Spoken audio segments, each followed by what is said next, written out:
So hello everyone and welcome to from Casablanca to Toronto, a Moroccan Jewish cooking class with a taste of history. It's not the shortest of titles, but it's a fantastic title. And we're very excited that you've joined us. And I wanted just to say welcome on behalf of Holy Blossom Temple, and as well as on behalf of the Emerging Jewish Leadership Institute. So you'll see here on screen is Karina Newton and Hannah Eisenberg and Mitch Reese. And these three fantastic, I would say young people, they're my peers, have connected with Luis and Vanessa, our guest of honor today. And as a part of their, Mitch and Hannah and Karina took part in the Holy Blossoms Emerging Jewish Leadership Institute.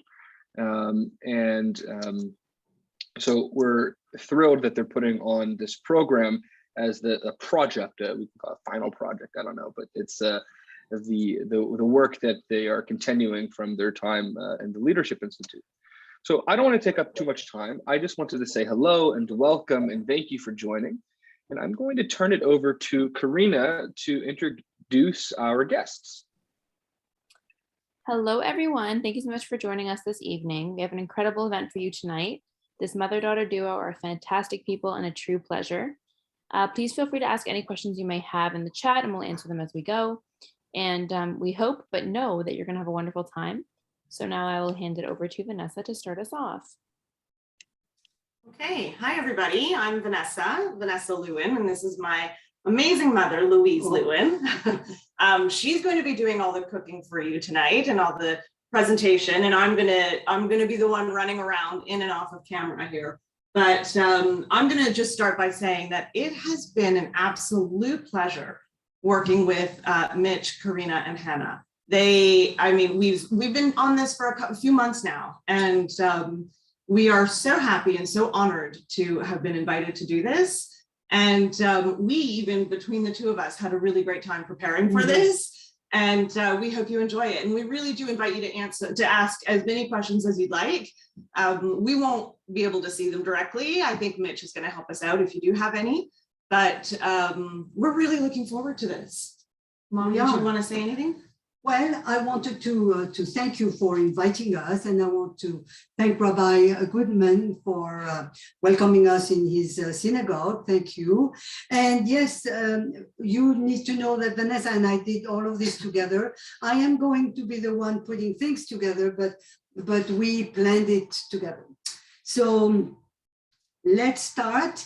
This is the first time I do something like that, so I hope you will all be patient, and I would like to start now. We're going to start with the demonstration of the desserts, so that then we can start we all do things together, and hopefully we can make it in the time allotted so that you can have a nice dinner, a full dinner actually. So we are going to start by something very, very simple, but quite nice, I think. You can see here, I have cut up slices of oranges, nice sweet oranges, not from Morocco, but oranges. And the only thing we do, excuse me, thank you, is we sprinkle, oh, I forgot to say, yeah. We sprinkle some sugar to taste over all of them, a little more because I think make sure they're nice and sweet. Then we put only if you like it. What I usually do is you put some cinnamon, but what I usually do, I put cinnamon in half the plate, not both sides. Some people don't like cinnamon. And it is not compulsory to do that, but just in case. Okay. We're starting off really well. That worked out nicely. You have to control your cinnamon. And finally, what we do is put some, what was it? Orange blossom water. It's fleur d'oranger in French, which has a very, very particular taste. And we just, again, sprinkle some, not too much, because it's a very strong test over it, and your dessert is done. Your fresh dessert is done. Now, we should probably explain something about the way that my mother cooks. If you've heard the term, cooking from the heart, that's who this woman is. She cooks from her heart, which means that we don't always know the exact amount that she puts into her food. So for one of the only times you'll ever see her with a set of measuring spoons. So for anyone interested, it looked like about 1 teaspoon of sugar and as much cinnamon as maybe you'd like. But one day my mother cooked for myself and my cousins. We were at my place and she was teaching us how to make some of her foods, actually, that she's making tonight for you. And we couldn't get her to explain to us how much of one spice, one herb that she was including into the food. And so she was probably 8 years old. My 8-year-old cousin said, but just count the number of times she shakes the bottle. So we've actually wrote out recipes of her food that says, 8 shakes of this and 6 shakes of that. So I'm going to do my best to walk you through, to help you understand, but the quantities, but just so you have some. I know I am not unique. Most women just go like this to test. So that's what I do. But for tonight, as she said, I try to make an effort. I hope it works out. So this is the first dessert. Thank you, Vanessa. The second one is actually not truffles. And that's why I needed also the oven. Very simple recipe. I have in here 2 cups of walnut, a mix of walnut and pecans. You can do just walnut or just pecans, but they have been grounded, not totally, but in small pieces. Okay, then I have here prepared in advance 1 cup of sugar.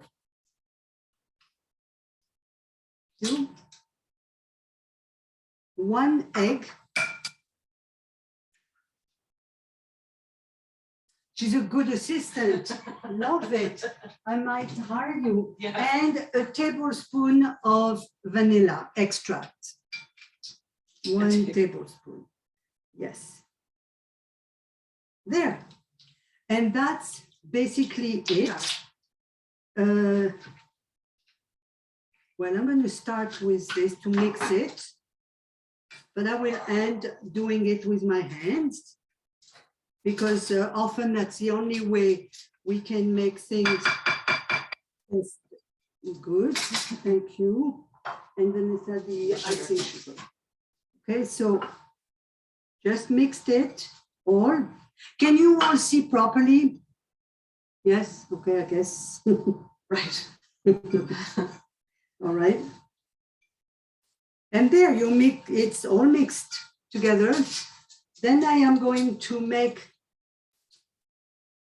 little truffles, Balls. little balls, thank you, which I will throw in, can you lift that to show them? Icing sugar. You have to be very generous with it, so put it down. So we just go like this, a lot of it, and put it in those little muffin tins. The little mini baking cups. Thank you. Okay.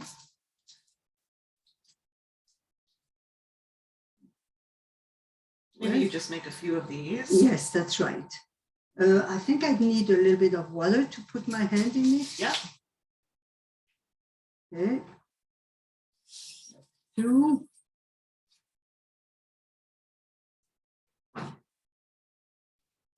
Okay, thank you.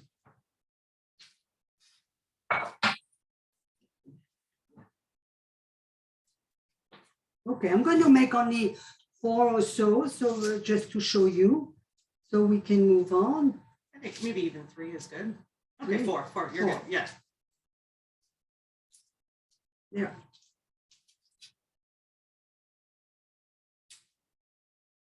Okay, here we are. And the trick The trick is to put it in the oven for 5 to 6 minutes only. And then I will show you, hopefully it will work, and I will show you how they turn out. So do you want me to put it in the oven? Please. I'm setting a timer for 5 minutes.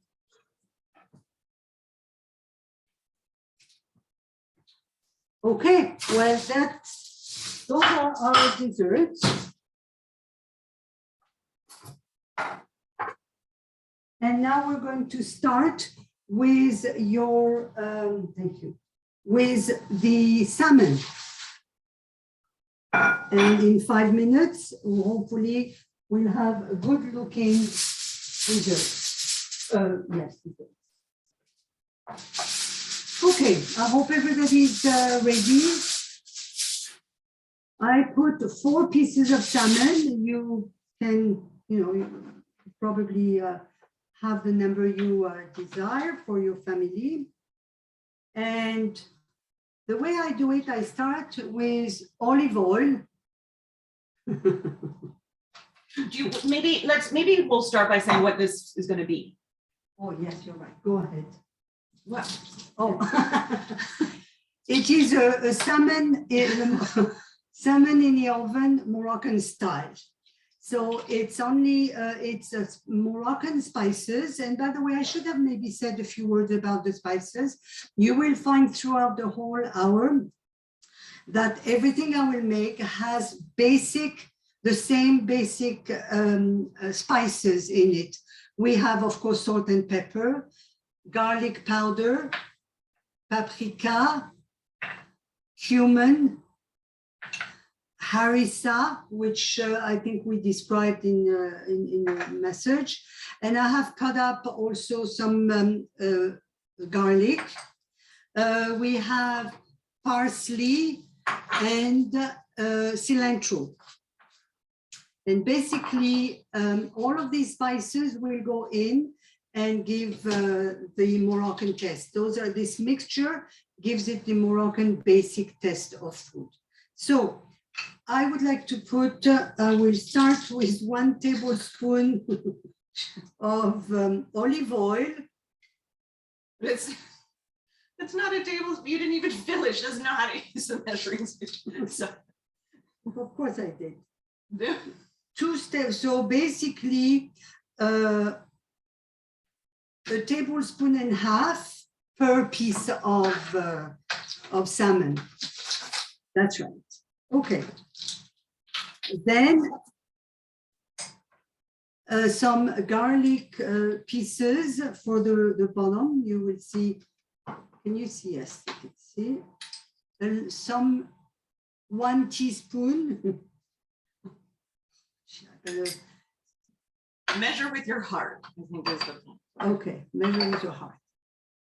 Salt to taste. I can't say what everybody likes, but basically that's good. Pepper.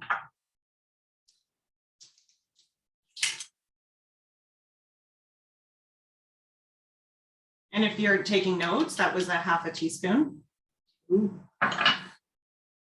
Garlic powder. I like garlic, so I would put 2. What is it?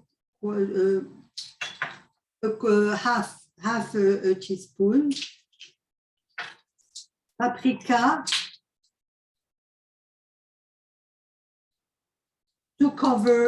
Mostly to cover the salmon. That's for, but is that for color also? Also for color, but I have other things for color. I really like cumin. That's a personal preference. So I like to add, what was this? It was. These are ¼ teaspoons. Yeah, so yeah, the way I do it, it's almost ½ a teaspoon. Okay, that's good. Then I have here some harissa. This harissa I've made myself. I make it from scratch. From what's the name of she uses guajillo peppers. Peppers, and it's a Mexican pepper. Right, and then it's a whole process, but I like to make it. But you can buy it in the store, I think we found it at Low Blows, and any stores that sell Mediterranean food, you will find harissa, Harissa. So for this, I'm going to put 1 generous teaspoon or 2. So, but you're putting it at the base of the pan. That's right. So that's 5 minutes. Oh my goodness. I'm going to give it 6 minutes. So, and then I'm going to put some water in this. Okay. That is a glass right here. Thank you. I have prepared it. Some water to cover. I'll show you. To cover half of the salmon pieces. The bottom half of the salmon. Yeah. Then cilantro. So cilantro is of course optional, and a lot of people don't like cilantro, and that's okay. It will taste fine without it. And then I have cut up pieces of red peppers that I will put over them all. And so what you've done, you put the harissa on the bottom of the pan, and when you added the water, you shook it a little bit so that the water mixed in with the harissa. That's right. And it looks, from here, it looks like a beautiful sauce. Okay. And the last thing I like to put is some lemon. So I have cut up quarters of slices of lemon that you put everywhere. Put 1, 2, 3, 4, 1 per salmon. Per fillet. And then it is now ready to go to the oven. Okay. Okay, so let's take them out.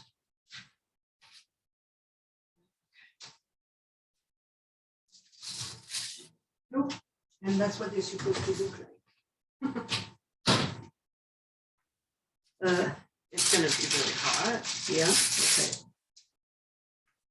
So here they are. Oh, yes, they're hot. They are just very warm.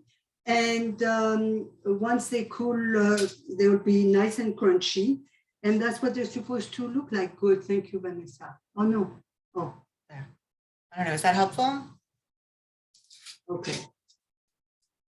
Good. So we will put, I'll take it. thank you. And the oven, the salmon will go in the oven. We will say 40 minutes. So timer, 40 minutes. There. And this dish is prepared, cooking, and in the meantime, we will do the next dish, which is the kfita. Now, the kfitas are actually, they are Moroccan hamburgers, except that they're not served in a bun like a hamburger. They are served like as a small patty, you will see, very small patty. And usually they're delicious, they're best delicious on the barbecue. Tonight, of course, we will do them in a pan. But again, we will go through. I have here half a pound of ground meat. Okay. Ground beef. The ground beef, sorry. Yes, one question of clarification. Sure. Somebody asked, is the oven the same temperature for the salmon as it was for the truffles? yes, yes. Yeah, so 350. 350. Thank you. Okay, so the kfita. Here we go. Oh, geez. This one. But I use So that these are quarter quarter teaspoons. And she's grabbed the salt first. Yeah, salt, pepper, the same amount. No less, Heaping. but no, a little less than a quarter. Okay. I'm trying to narrate. Garlic powder. I don't know if you could see that, but that was definitely a heaping quarter teaspoon. Yeah. Again, paprika. Also for the color. Paprika is a lot for the color. Cumin, you are going to put 2 heaping. Quarter teaspoon. So heaping half a teaspoon. That's right. Make it 3. Yeah, it's. Then harissa gives it a really nice special taste. A lot of the recipes do not include harissa, but I do because I think it really goes well with it. As you see, a small teaspoon and cilantro or just parsley. And then again, we'll use my hand to mix it all.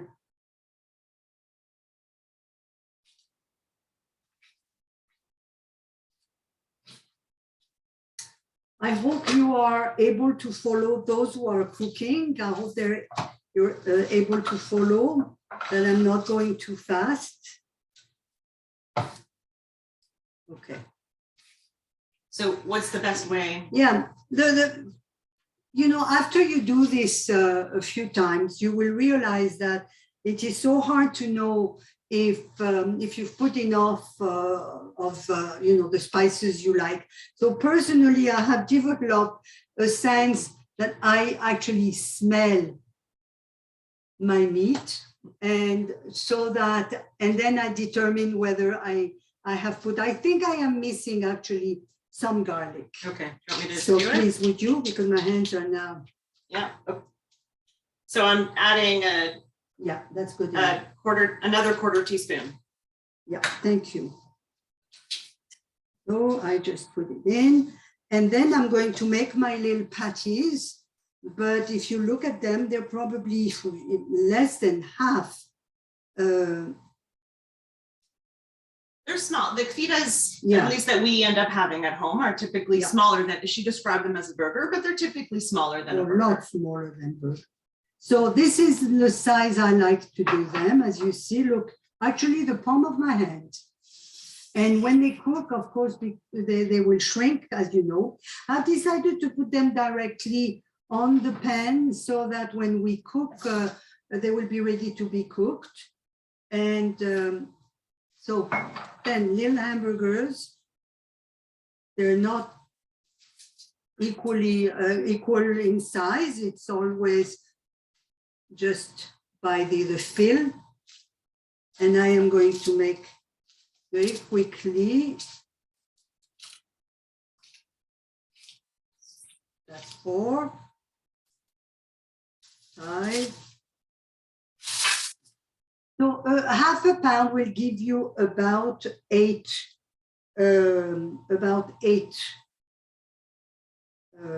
kfitas. So kfita is Kfitas. That's in French, I guess. I don't know. Just to confirm, is there an egg in that, or is there No, no egg? no egg. The egg is only in the meatballs, not in the hamburger. Okay. Like, so you mean if you were making meatballs, you would put an egg to help bind it, but for this, Yes, you don't need it. There's no need. That's right. Thank you. So there we are. 7 to 8. There's 8.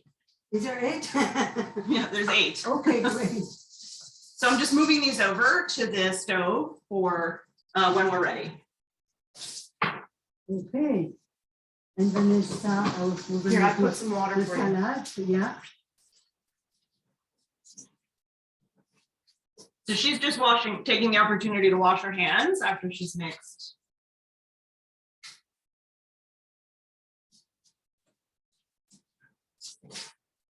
Okay. Yeah. Your hands get pretty dirty once you put them inside all of these spices.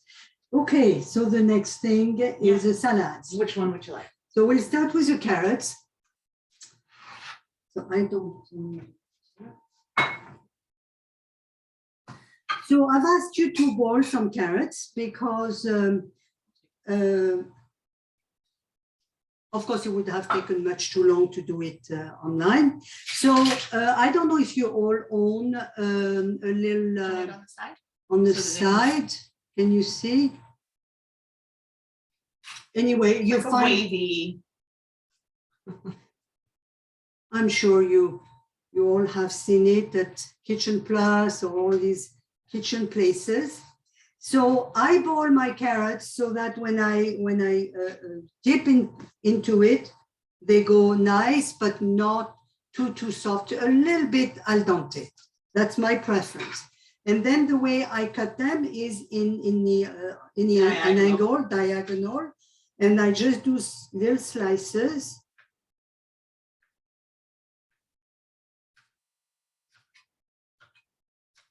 I have two carrots.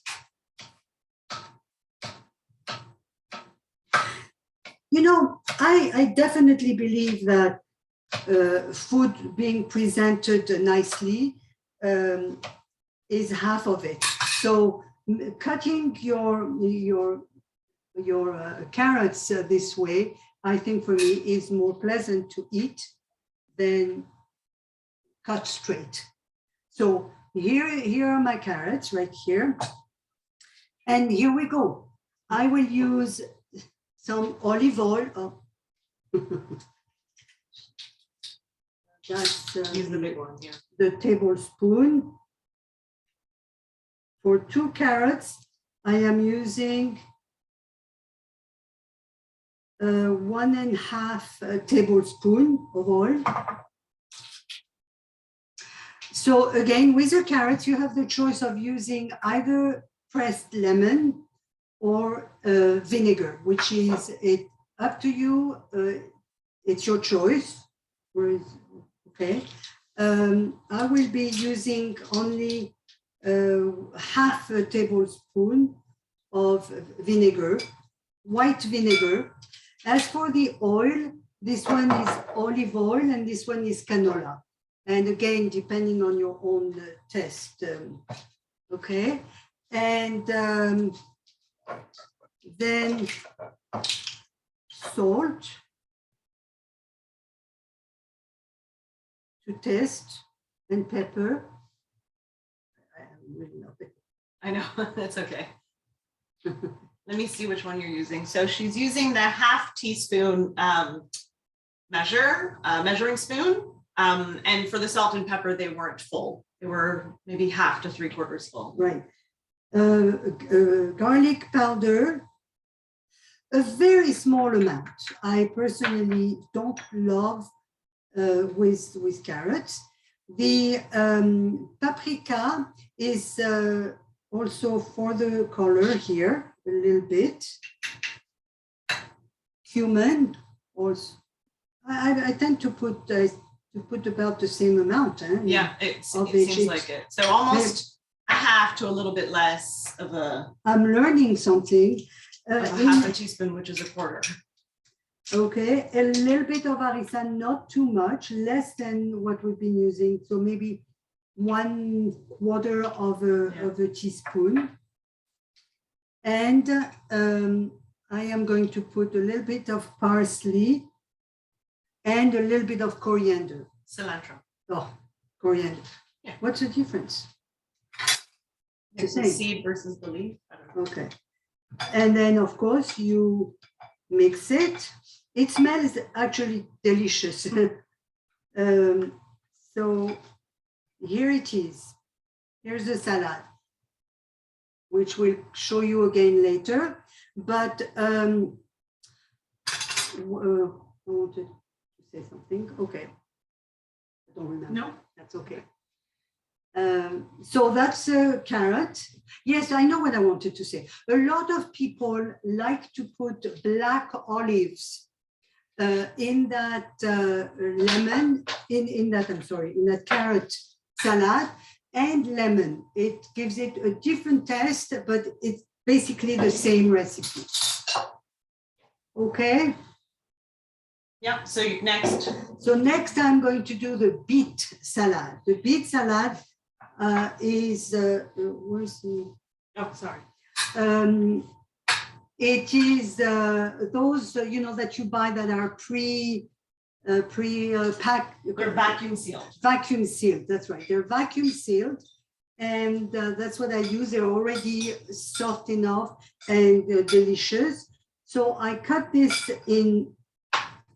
So, but Mom, if you can't find the vacuum sealed and you have fresh beets, Right. what would you do? So personally, if I only have fresh beets, I just boil them with the skin.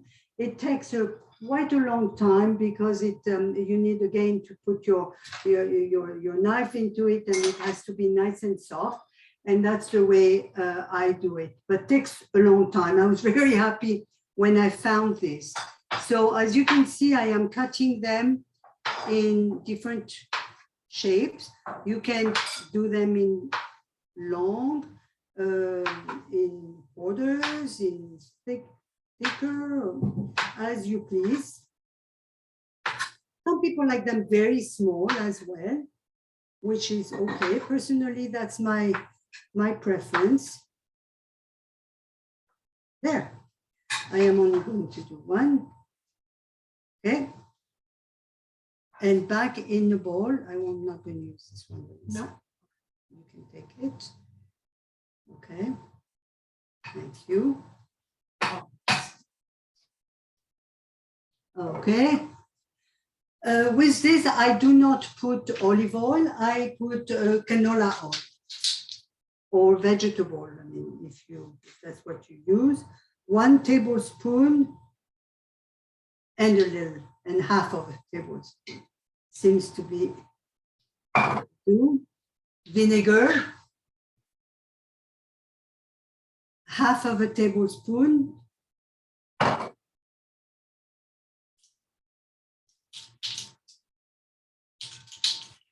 Salt, pepper, the same ingredient. That's why I chose this salad, so that you can have enough salads and easy to make. A little bit of pepper, garlic powder. I do not put paprika in this one. However, I put some cumin, half a tablespoon of cumin. And the harissa is really optional. Put a tiny little bit. And now parsley.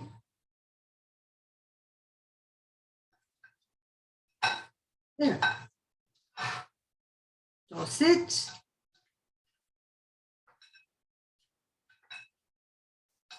Looks quite nice, I think. It's beautiful. Thank you. And finally, the 4th salad is chickpeas. Again, you notice that I have chosen very easy, easy vegetables to find. So I opened a can earlier, washed it, of course, dried all of the chickpeas, and we are, this is a whole can that I am using here. I maybe don't need it, but that's fine. And for this, you put, I would put 2 tablespoons of oil, not olive oil. Okay.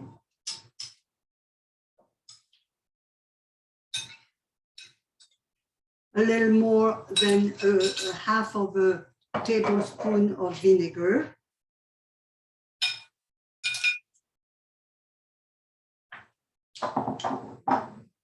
Salt.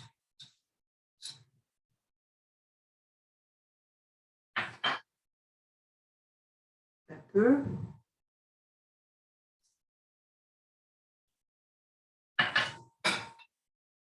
Garlic. And here I will put, I'll put some paprika because of the color. It's pretty bland, the chickpeas, just like that. I often like to cut onions in very, very small pieces and put them in. It gives Is it red onions you use or white onion? Or? Either actually, whatever I have. Okay, and harissa, and I'm going to put some cilantro in this one. Okay, No. Okay.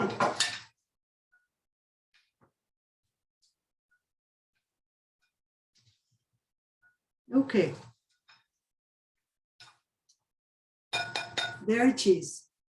And now all our salads are done. 4 salads. Thank you. I'm going to put this on. So what she's just gone and done is she's boiling some water in a kettle, because I think in anticipation of making the couscous. If you want to take a moment and get some water boiling in a kettle, that would be useful. Your mom will take away this. Okay, cutting thank board. you very much. I want to talk to you a little bit about couscous while the water is boiling. The couscous is a very, very common. It's one of the dish, the main dish of Morocco. Usually, this is done. Takes a long time to make a couscous. However, tonight we were going to do it the North American way. And what I have done is I have brought for you to show you how a couscous is made in Morocco. We use this special pot. It is called in French a couscousier. I have no idea if there is a term in English for it. But usually what people do is they put in this big one, they put all kinds of vegetables, carrots and oh mon Dieu, potatoes, squash, celery. Yes, celery, all kinds of vegetables, along with chicken. And they put all of this to cook in this bottom part with the top, and they let it cook enough. Then what happens is that once the couscous is nice and mixed and moist, it is done, it is put in this top, which is a steamer, like a steamer, and this goes back on the burner, and the couscous cooks with the steam of the vegetable and chicken broth, which gives it a very special taste. And that you have to do it twice. And so it's quite complicated. I just wanted to show you. Yeah, but where did you get this? Oh, well, actually, this one I bought here. Oh, come on. I in thought Montreal. No, this one. I thought it was her mother's. No, this one is not my mother's. Okay, sorry. No, that's okay. But no, I bought this one here. My mother's, the only thing was left, I had the top only, I didn't have the bottom. And what's important is it has to be a set, because this fits right inside so that it doesn't, the steam does not come out and go and stays right in. So that's it, thank you. So that's the story. But as you know, the North American way is very different. It is and a lot simpler, and honestly, the one I use all the time. So today, I'm going to make 1 cup of couscous.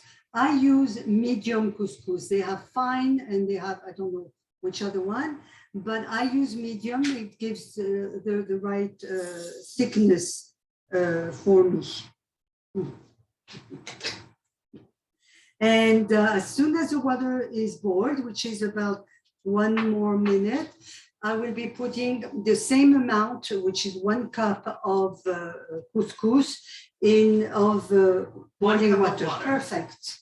It's done.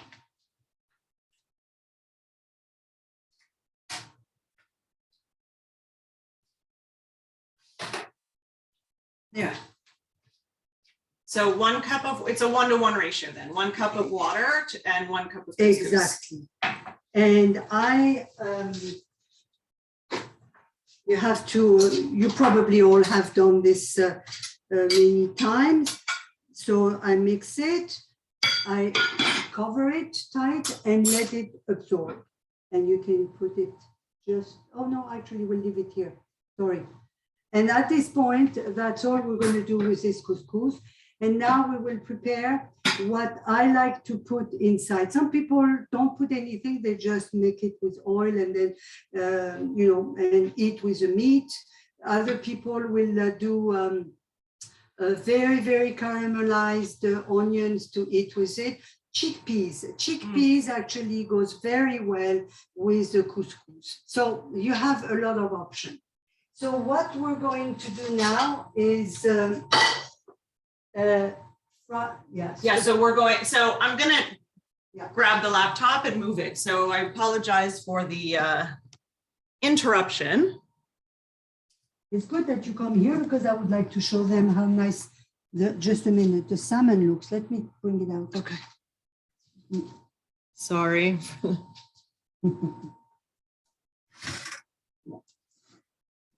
There, do you see it?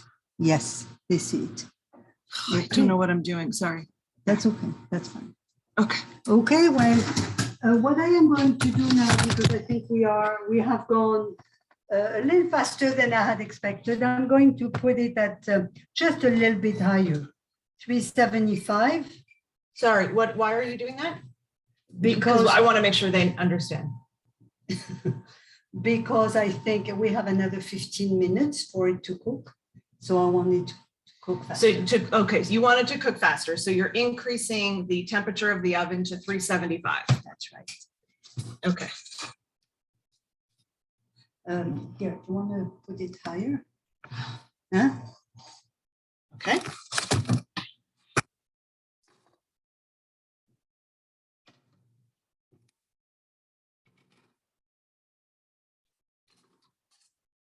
So I actually cut up in very small pieces, cubes, diced, thank you, 2 onions.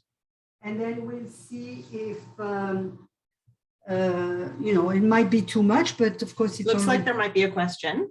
Okay. Is there a question, Mitch?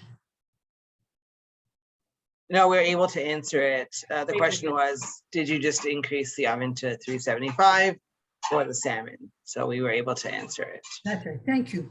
So you will put enough oil at the bottom to cook. And this time you're using the canola oil? I am using the canola. Okay. I'll help Yeah. you. Okay, so I'm going to go start a little higher so it goes it faster. Yeah, so she's got it at a medium to high on the burner. Okay. And you see here, I've got the kfitas. I think I'm going to start to make them at the same time. At medium. So have you put any oil or anything No, in the pan? nothing. Nothing? Okay. Nothing. Nothing in the pan. So just the kfitas. That's right. And you've set the burner to medium. Mm-hmm. Okay. And where are the nuts? There. Once the onions are caramelized a little bit or brown, it will start. I should have started it before. Yeah, she's just turned the burner to high, just so that she can, I guess, get a more immediate reaction. Mm-hmm.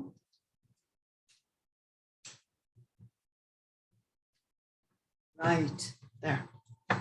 It's starting to sizzle. Yeah, okay, starting to sizzle.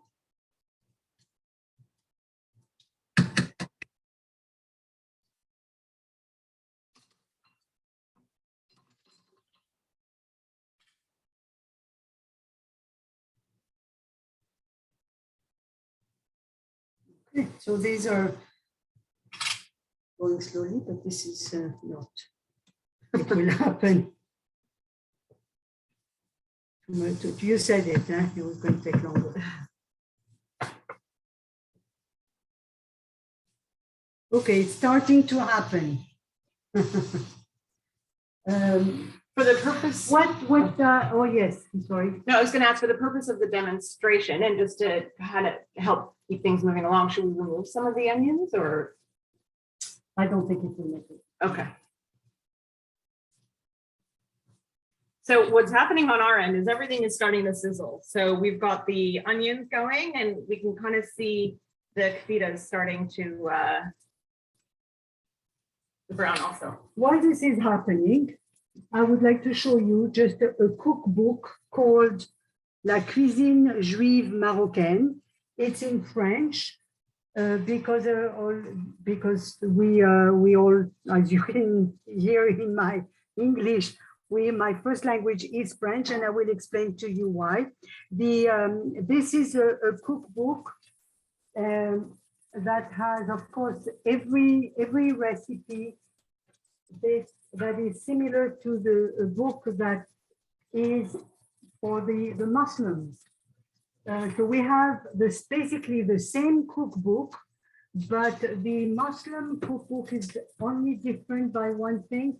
They use butter in their cooking, but of course we don't. So that's a big difference between their cooking and ours. Okay. So if anybody is, if you're cooking along with us right now, you are probably getting an amazing smell coming off the fajitas.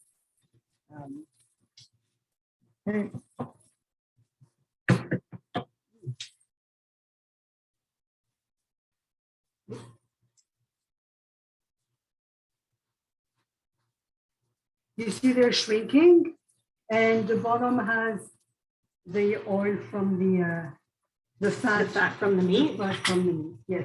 By the way, I only use lean meat, not extra lean, because we find that the extra lean takes away some of the taste.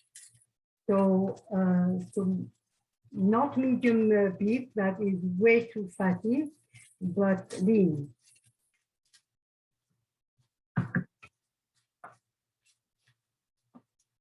Okay, it's really starting to get brown. I don't know if you can see it, but And your burner is still on high for the it onions. is, yes. I'm going to just leave it on high for now. And that's just because we're trying to get it moving, but like normally would you go a lot slower and maybe do it? Yeah, like a medium to high. Okay. And now I am going to add. Yeah, I'm going to add the mixed nuts. There is everything in here, the nuts, and it is really up to you which nuts you like.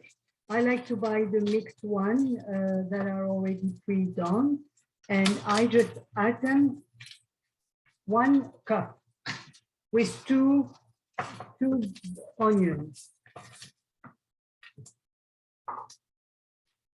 Okay, Vanessa, I am going to let you do this and let it cook while I check the couscous. What are you checking on the couscous? Just to see how, yeah, okay. So right now she's just checking the couscous to see if the water's been absorbed. Yes, so it has been absorbed. Can you see? Yes, you can see. What I'm doing, and I'm slowly, what am I doing? Scraping so that it doesn't stick together. You're kind of fluffing it. Okay. Yeah. Like if you were using a fork, you would, you know, like. Okay. Yeah. Okay. So it's coming along very well. What's happening with the fajitas? Is there anything we can? So I'm turning the fajitas. The smell that comes out of the fajitas is quite special.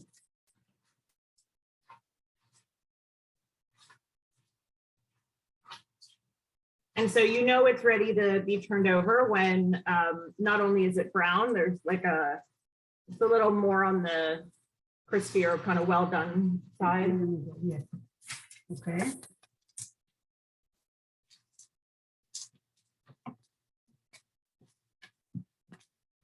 Might be too much for the one cup. Huh? Okay.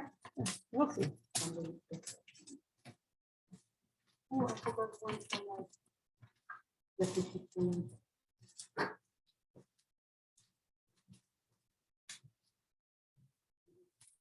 Yeah, I think we should mention. So we've just come to the realization that we forgot to make one of the salads, the la petite salad. So given how far we've gone with the rest of this stuff, I think we might leave it for now, but we'll circle back with it.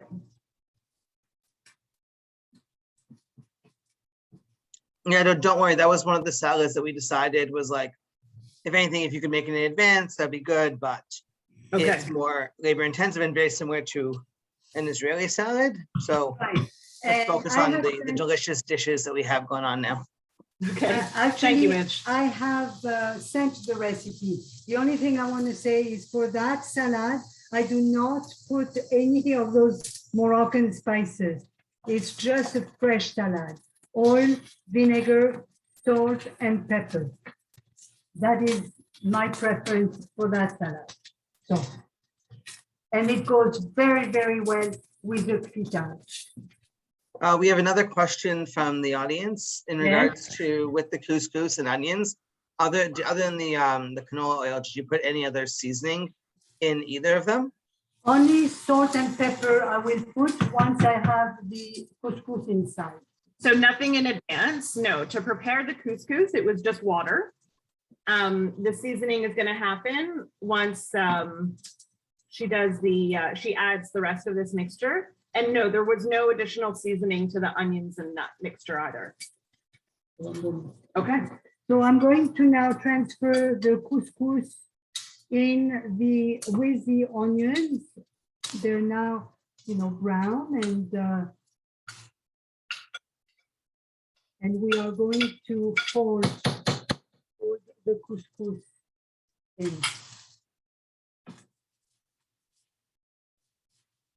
Sometimes if you don't have enough oil at the bottom to also coat the couscous, you can add some at this point. But I don't know if you see it, but it looks quite interesting. And I am sure good. Oh, it looks delicious. Okay, so now, because now I see the amount I have, then I will take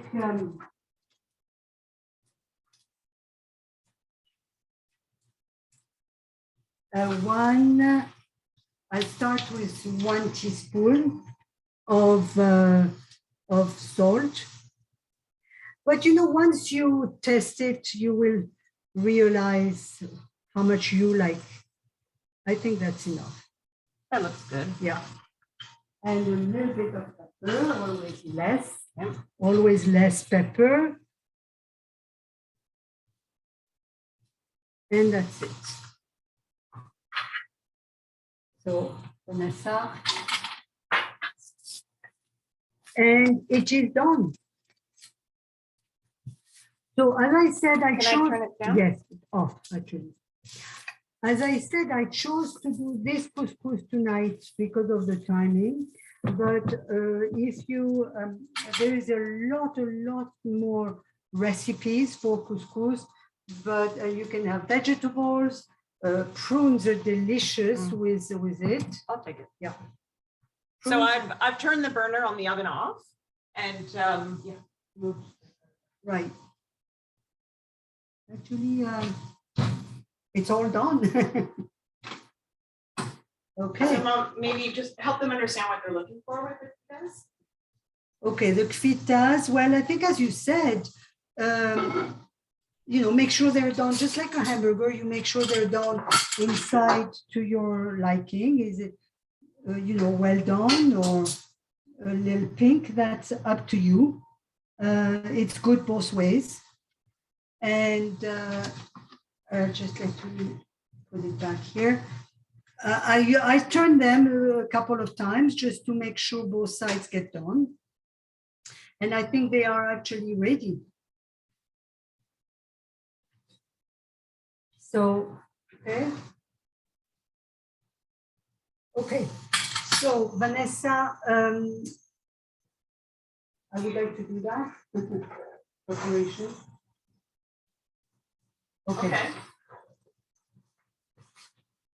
So I think other than the cheese salad, which we decided we're not going to do, we are actually ready. It took us 1 hour to make a full dinner.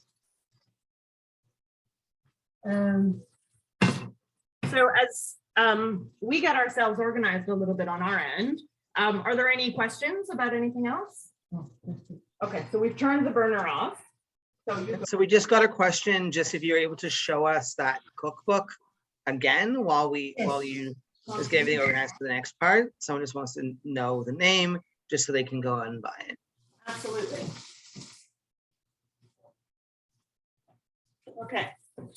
So there was the first one. It's called La Cuisine Juive Marocaine. And it is by Rivka Levy-Malul. I don't know if, I'm sorry if that's not very easy to see. But what we can do also, I can make sure to take a picture of it and send it to everyone. And send it to Mitch. Oh, here, this will be.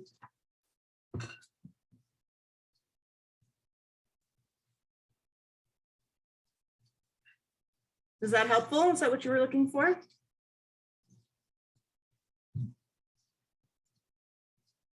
Yeah, that's good. And I can also touch base with the person who asked to make sure that she has it once you send it to me. Thank you.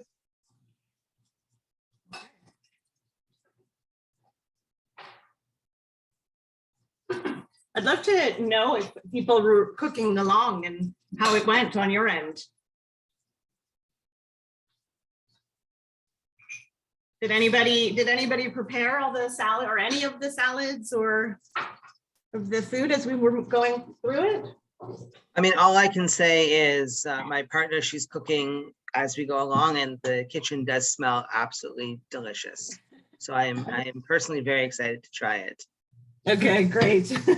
My husband has also been cooking along and it smells really, really good. So. Okay. Okay, good. Okay. So what we're doing, we're plating everything up for you. Okay, what I would like to share with you is that we have put everything we have prepared. We have put, oh wow, salmon is prepared, it's ready. Oh, okay. We have now put every dish we made today into Moroccan plates. I am a little bit of a plate freak, I have to admit. So every time I went to Morocco, I brought bags full of plates that I bought from there, and I am very happy and proud to share them with you tonight. So we are going to transfer now one more dish, the salmon. Well, so maybe we should encourage everyone to check their salmon and just to make sure it's finished. Oh, we're going to do this in a second. Yes. Let's just make sure this is what ours looks like. I don't know if that's close to what you guys have on your end. So excuse us for just a moment while we prepare everything in her Moroccan dishes.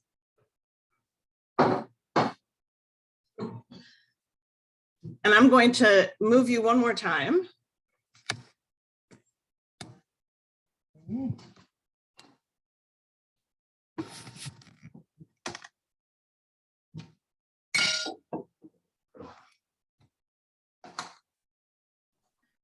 For those people who don't know, what is the dish in the middle of the table? What is that called? It is called a tagine. You mean this one? Oh, yes. Exactly, yeah. Okay, this is called a tagine. So the tagine has this shape because it keeps the food hot a lot longer than a regular plate. And most people cook the meals inside this tagine in the oven.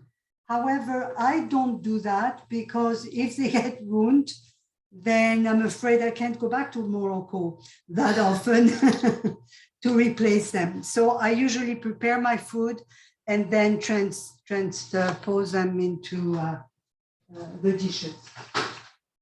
Yeah. So This is what our plate looks like. We're very excited to try it. I want to see. You can sort of see. Then we've got we don't have the capitas yet, Oh, but No, that looks great. I didn't see.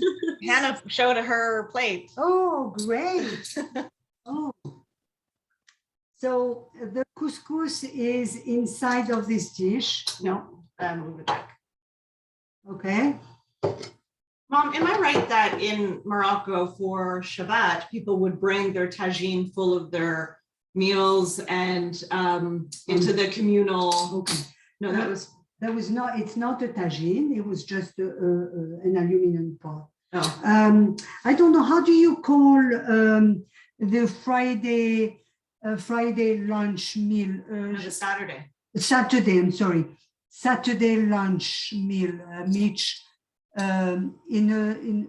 for you guys, the Ashkenazim. Sudat Shlishi. Chulent? Sudat Shlishi, the third meal of the Shabbos. Okay. Is it chulent? Because for us, it's dafina. Oh, you're asking for the actual dish. Yeah. Yes. I don't know. Okay. Mitch is the foodie. He Well, might know. Sholan, Yeah. somebody Sholan, did yeah, answer. Sholan, yeah. Sholan. Well, for the Sephardim in Morocco, we have the equivalent of Sholan, which is called dafina. And the people, what we used to do is take to the dish all prepared to a communal oven downtown, and our parents used to go and pick it up the next day, so that it's all cooked inside for 24 hours. So that's for another time, I guess. But Vanessa, do you want to show, maybe we'll show you all the plates. You can sit.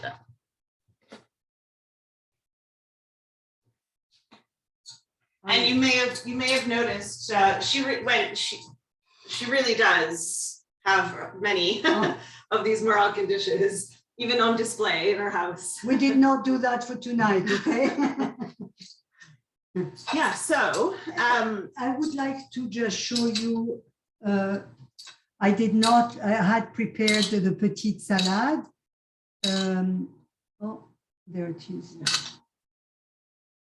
So there, and with the oil, vinegar, salt, and pepper. And yeah, so the way we would eat it, I'm sure it wouldn't surprise anyone. We would start with the salads. And so we've got the beets and the petite salade, the chickpeas, and the carrots. And then often we would eat it with the salmon, actually. Oh, okay. So salmon as a first course. As a first course, yes. Okay. And then the meat and the couscous. And a vegetable, which I did make. Let's take the lid and put it over here so that. Oh, yes. Okay, that's good. And then, of course, dessert. Yes. So basically, thank you so much for your patience. I know I lose my words or can't find them actually, but thank you, Vanessa, very much for assisting me. I hope you enjoyed. I hope you learned something tonight, and I hope you keep searching for more recipes. Yes, but do not go anywhere. Now we have a dinner side chat to learn more about the Jewish Morocco and their journey. So if you have food in front of you, please enjoy, and we will continue chatting over some delicious food. And yeah, so I'll pass it back over to Vanessa. They're going to just actually going a little bit more about the journey, the history of Moroccan Jews, and then the journey from Morocco to Canada, and talk a little bit about being a Moroccan Sephardic Jew in Toronto. That gives me an opportunity to talk a little bit very briefly about why we decided to do this event. But the conversation that we had was we want to do something a little bit different, a little bit out of the ordinary. And as Rabbi Zach said, I am an extreme foodie and I love trying different cultural food. So when we're talking, the three of us we're trying to figure out what to do and why to do it. And we just came up with the idea that, hey, let's talk about a non-Ashkenazi community, a Jewish community, and then it obviously led to food. So that leads us to how we got connected with Louise and Vanessa and why we're all here today talking about Moroccan Jewry, the history of the Moroccan Jewish population in Morocco and then in Canada, and enjoying a delicious, flavorful meal together. So I'll hand it over to you. Take it over. If you need anything from me, I am here. Okay. Mhm. Okay, so It's mostly you. well, no, you're part of that. Yeah, I know. I will be. Anyway, so what we thought we would share with you is 4 sections in our presentation. First of all, we'll talk a little bit about the history of Morocco, so you understand who the Jews are that lived in Morocco and so on. That's one part. The second part, I'd like to discuss how it was growing up as a Jew in Morocco. And I should tell you actually that I arrived in Canada in 1965. So it's been like 56 years now.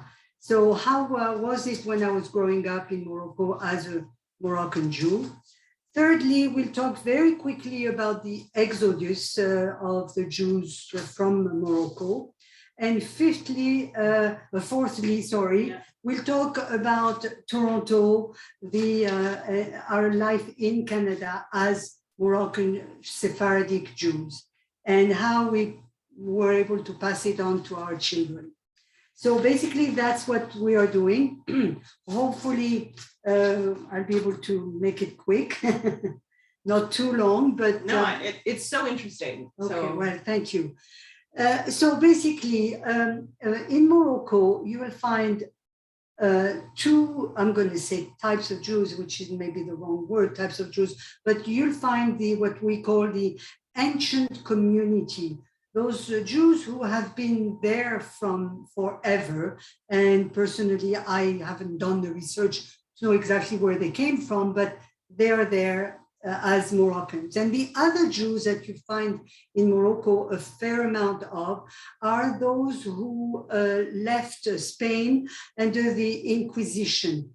The Inquisition in Spain, which started in 1478 until 1800.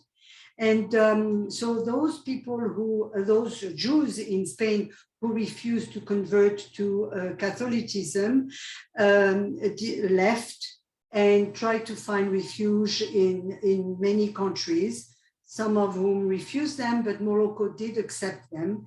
A lot of them also went to Portugal, and you will find them in a lot of places. I can only talk about Morocco.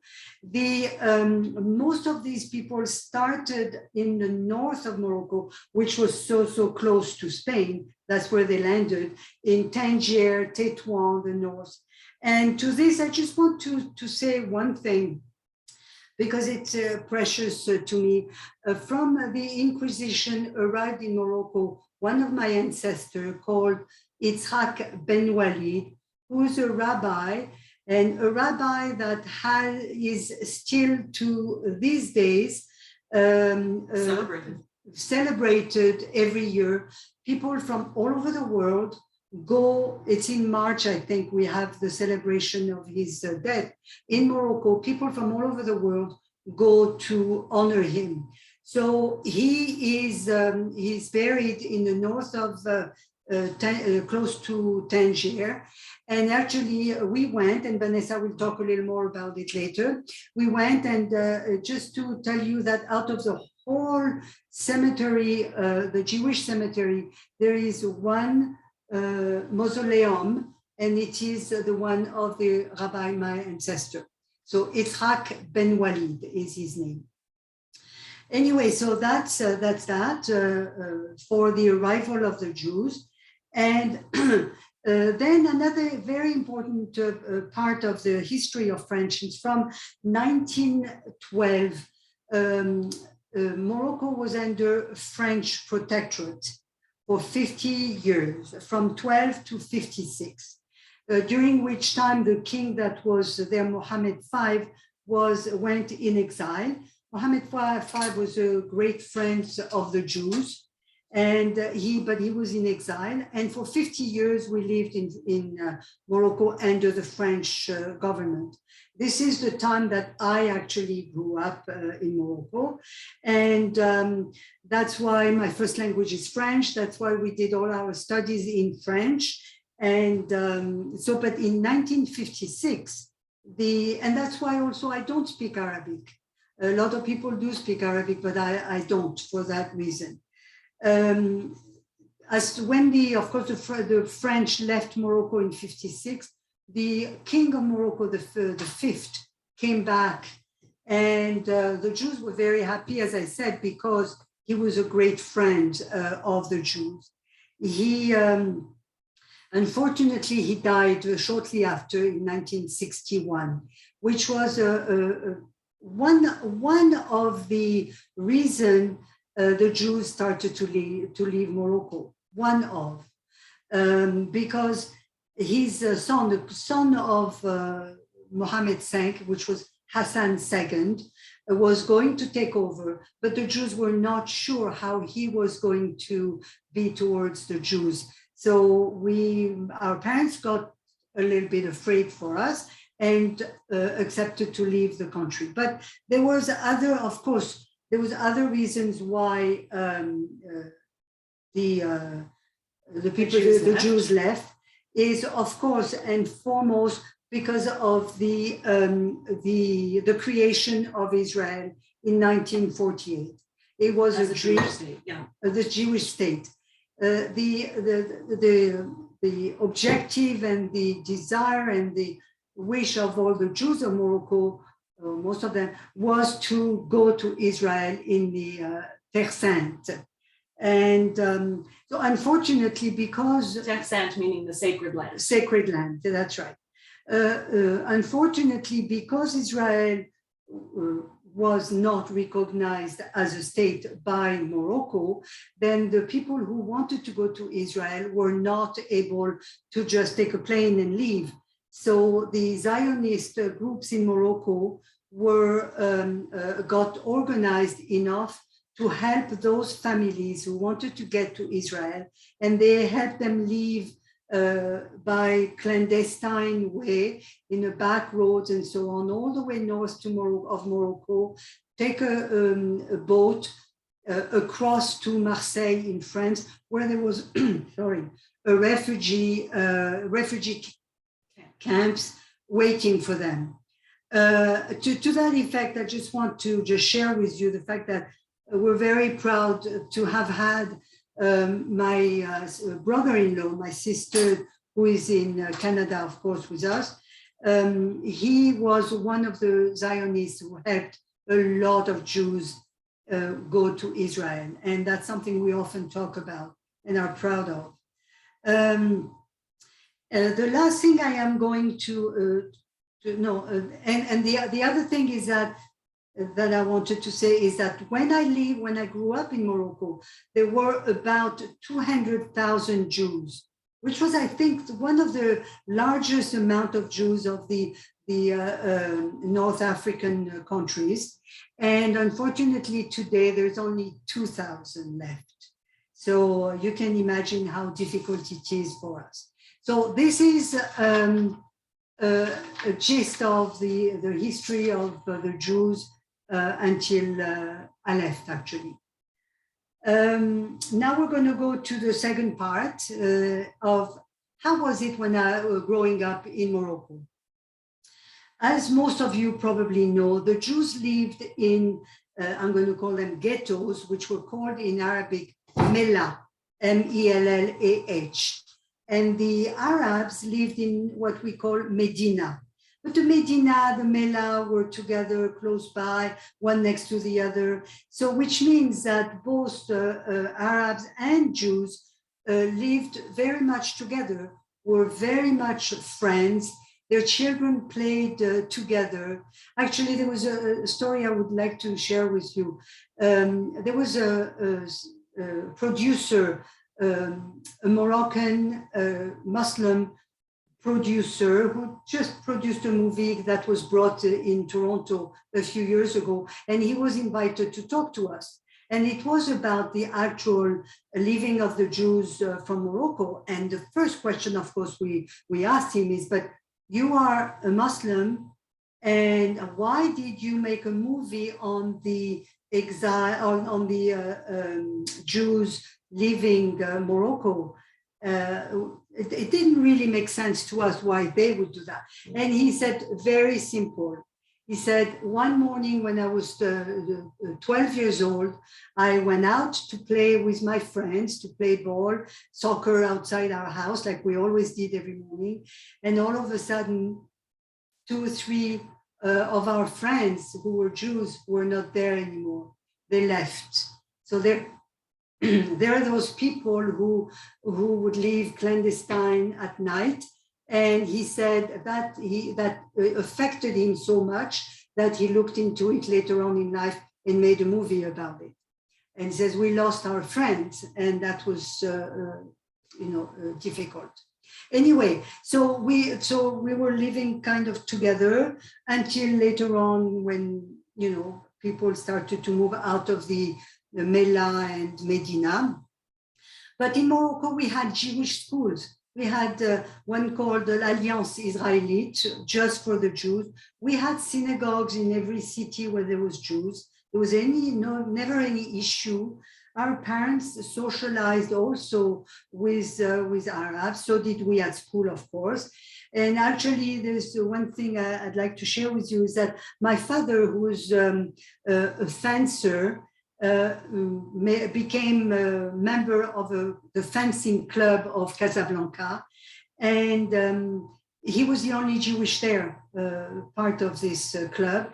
And not only that, he actually was the very first and probably only Jew in Morocco to have represented Morocco at the Olympic Games in Rome in 1960, and the Mediterranean Games in Naples in 1962, and he was also selected to go to Tokyo in 1964.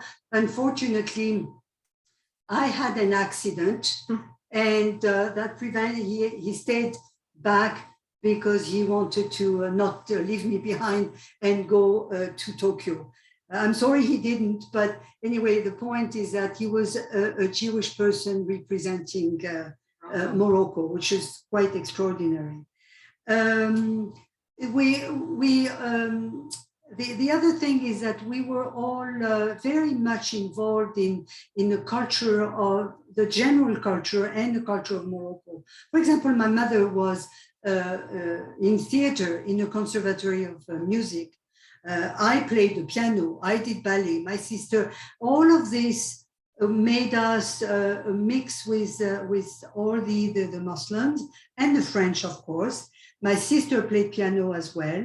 And actually, there's another little story, is that the king I was telling you, Mohammed V, that was very much friends of the Jews, had his youngest daughter was having a birthday, and he invited the dancers of the Conservatory of Music, which included me and one of my cousins. We went to dance in the palace for his daughter. So there's all of these beautiful experiences we've had living in Morocco, which is one of the reasons I really appreciate being invited and being able to share with you. And of course, just to finish this section, it is clear up until today that the Arabs and the Jews have in Morocco, have a very strong cultural ties. The food, the books, the Moroccan books, the music, the henna. We'll talk a little bit more about that. So basically, that's I love my life in Morocco. I'm extremely happy in Canada, but I cherish my youth, which I think is great. And by the way, when we left, we took a plane, we had our passports. It was a clear legal, departure, no, not clandestine. And to this effect, I think Vanessa will talk in a minute about that. My third section talks about the Exodus. I told you there was the Jews started to leave and so on. And it really started in around 1955 until early 70s. So in that short period of time, almost 200,000 Jews left the country. And the main destinations were obviously Spain for the people who lived in the north of Morocco, because they always, I should say, since the Inquisition, they always kept Spanish as their first language. And they went to school in Spain. And today in Toronto, you will find a lot of them. They have a synagogue also specifically to them in Spanish. So destination was Spain, France also for the obvious reasons, because we studied in France, a lot of people decided to go there. South America, mostly Argentina, was also an important destination. The US would have been, except it was very difficult for us to get the visas. Some made it. And finally, Canada, not as a last choice, but as one of the choices. And in Canada, the destination number one was, of course, Montreal. Again, for the obvious reason, because of the language.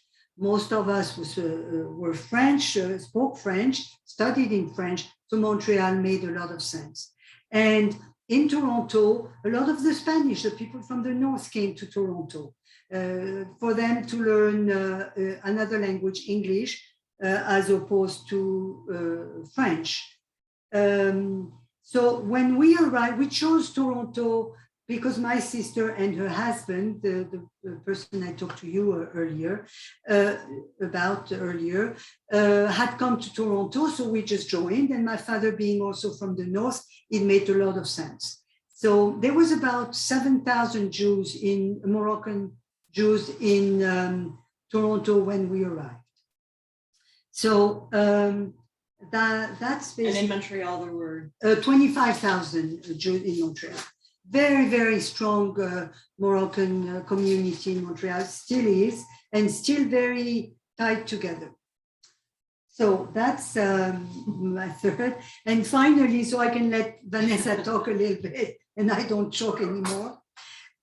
What I want to, based on what I've just told you, I think you realize and understand that I feel very Moroccan. I am Jewish for sure, number one, but the Morocco is in me for sure. And I was able, I think, to pass it on to my children. And I am going to let Vanessa talk so that I can take a sip of my water. Thanks, Mom. It's really interesting. I've heard you tell those stories many times, and I always find it absolutely fascinating. But she worked really, really hard at making sure that my brother and I had a real influence of Morocco and Sephardic traditions in our lives. As you can see, I don't have the beautiful olive toned skin. And in fact, my friends absolutely get a kick out of telling people that I'm Moroccan because it's almost unbelievable. But as she said, as she described her ties to Morocco, obvious ties to Morocco, I would say that those are I am a Moroccan Jew. And when I have absolutely been to Israel, and it's important, Morocco was the place for me, that the destination that was at the top of my list of places to go to experience the culture and to see how she lived her life. So I think what's very clear, this is a beautiful special meal, but this is also a very typical meal for us in our household. I mean, growing up, there were, lots of spaghetti dinners, it just kind of, let's, make things happen quickly as, they're trying to raise 2 kids and balance of work.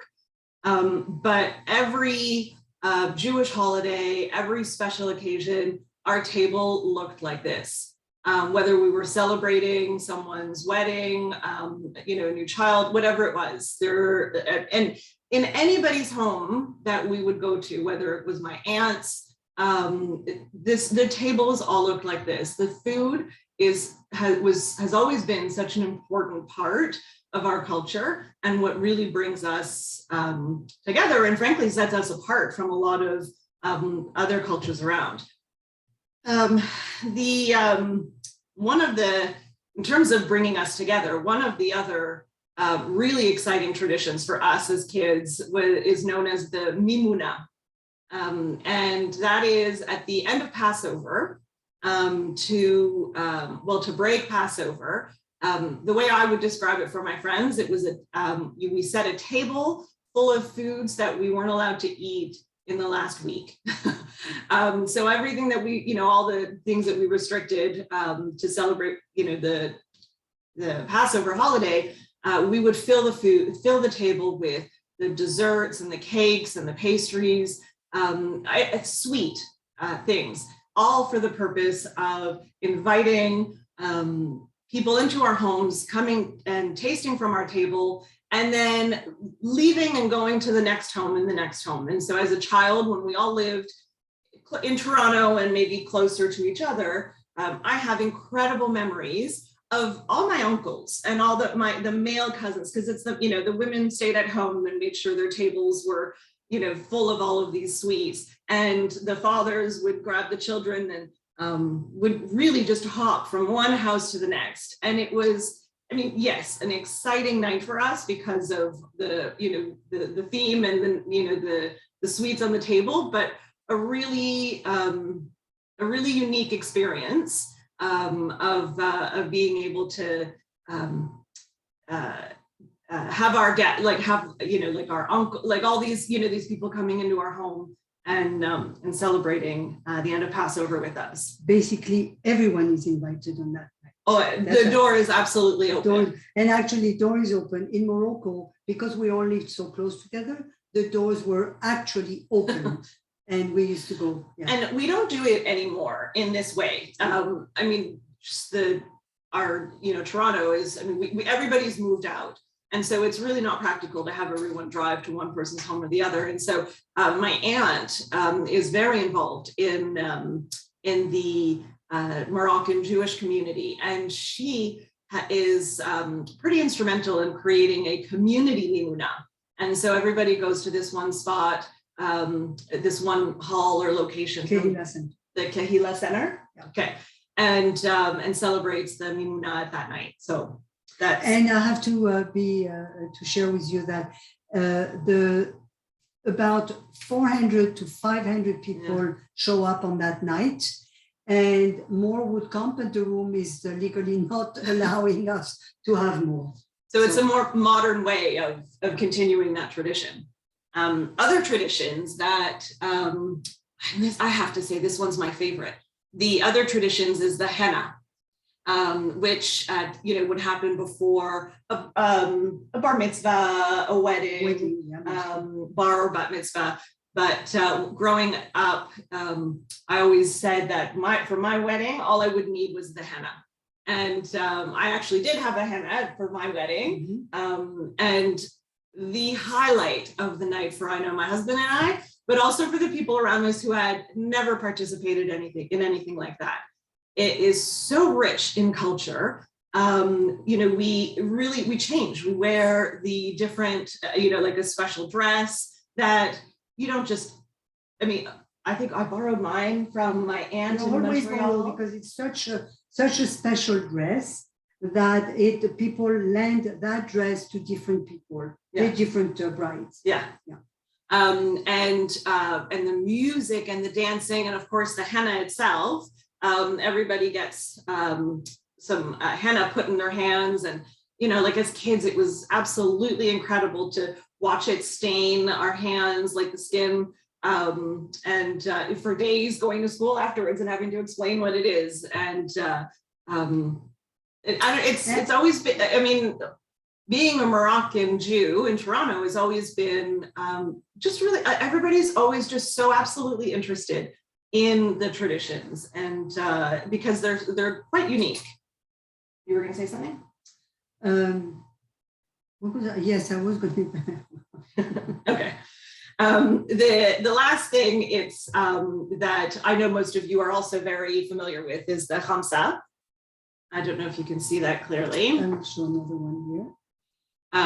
But this is a little thing that my mother and I do together whenever she travels. And I have to tell you, this woman has traveled to almost every part of this world. Wherever she goes, she looks for a khamsa to bring home to me.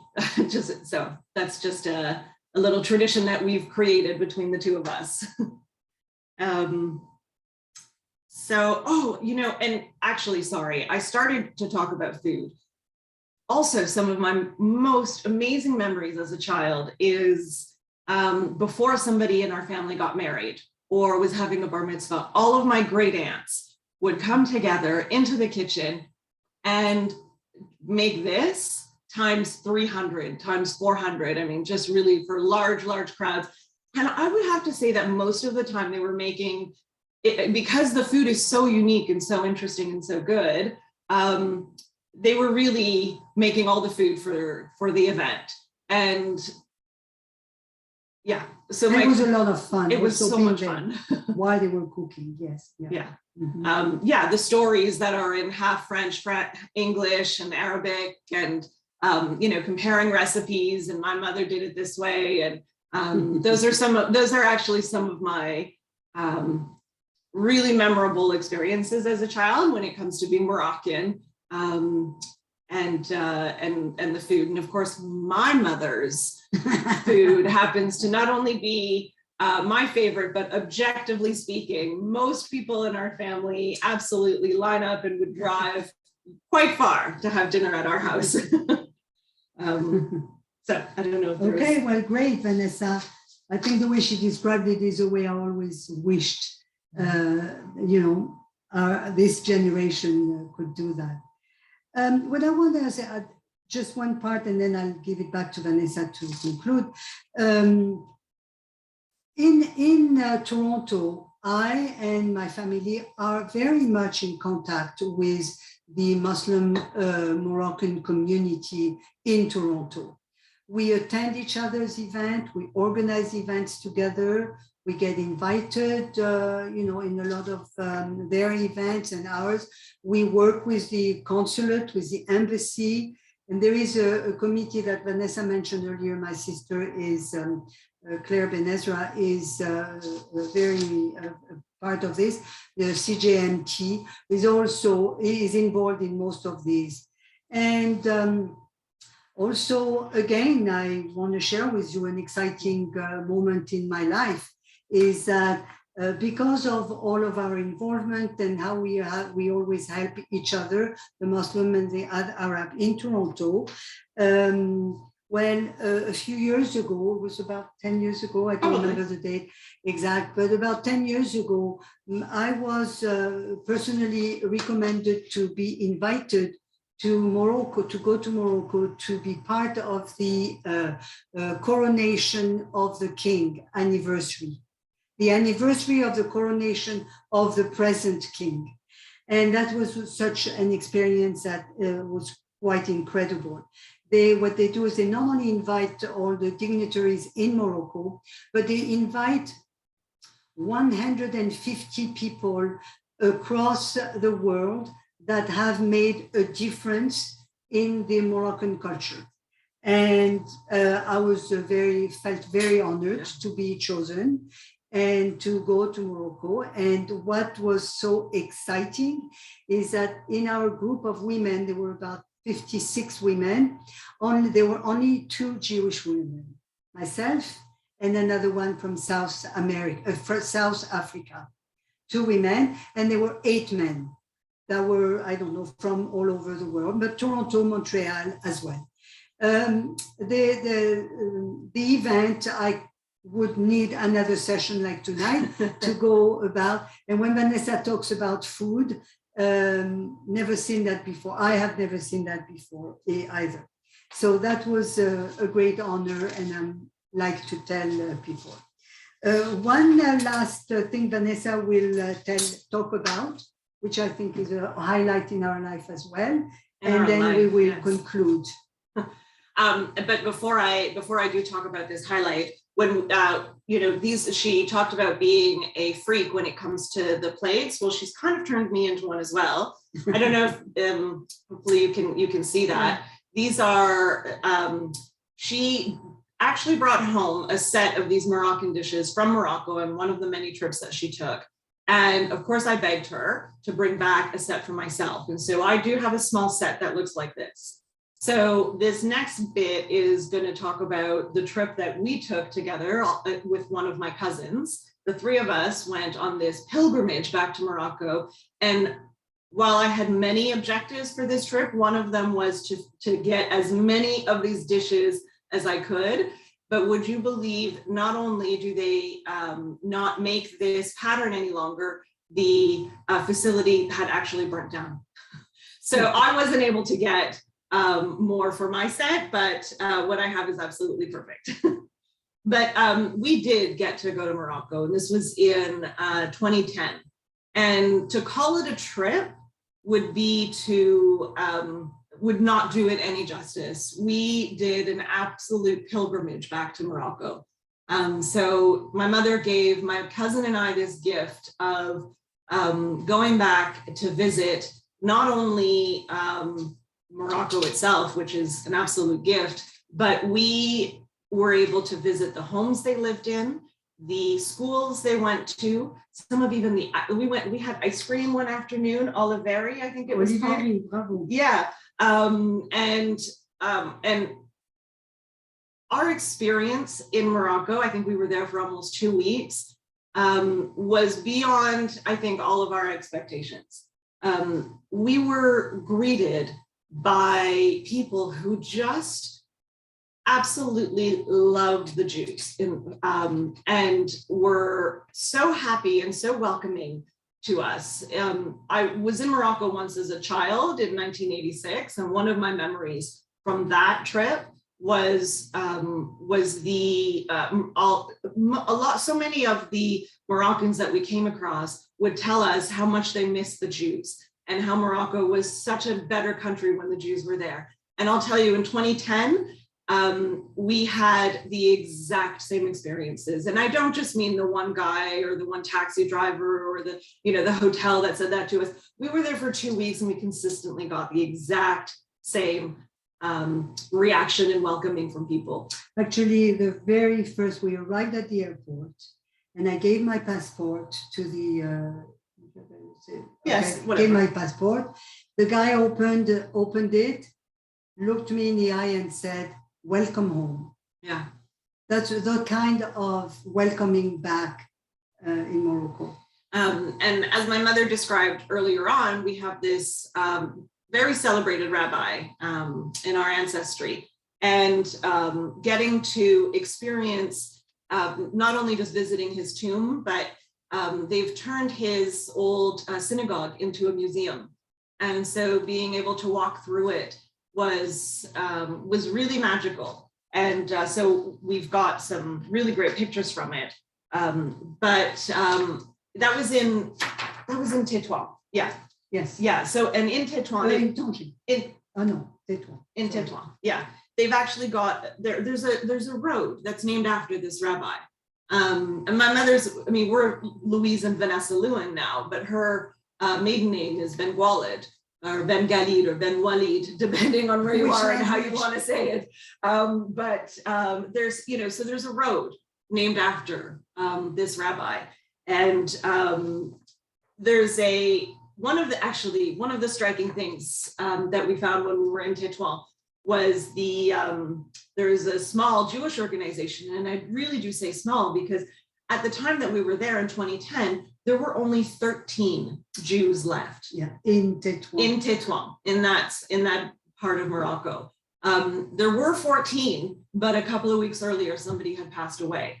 which I think it was just a really striking thought when you think of how many Jews originally were there. And in 2010, we were there when there were really only 13 people left. What else can I say about that? Okay, that's enough. When and I mean, to say we were welcomed, we went to this one building where her grandmother lived, and it's when she was born, she was brought back to this particular apartment. And while we were there, of course, we were a little bold, but we knocked on the door. We were trying to get their attention. And while we were there was this family who was just coming home. And we explained our story. We came all the way from Canada, and she lived there, and her grandma, et cetera, et cetera. Would you believe they invited us in? And we spent the rest of the afternoon sitting in their living room with their family, drinking tea, and presenting us with food. And just such a food, right? I mean, it always comes back to that, doesn't it? But really just memorable. And the last experience, I'll tell you, I mean, we had so many. I mean, almost every single day there was something quite unique. But we actually got to visit the Conservatory of Music that she described earlier, where she used to do her dancing and her ballet lessons. And it was in absolute ruins. I think they were tearing it down so that they could rebuild it.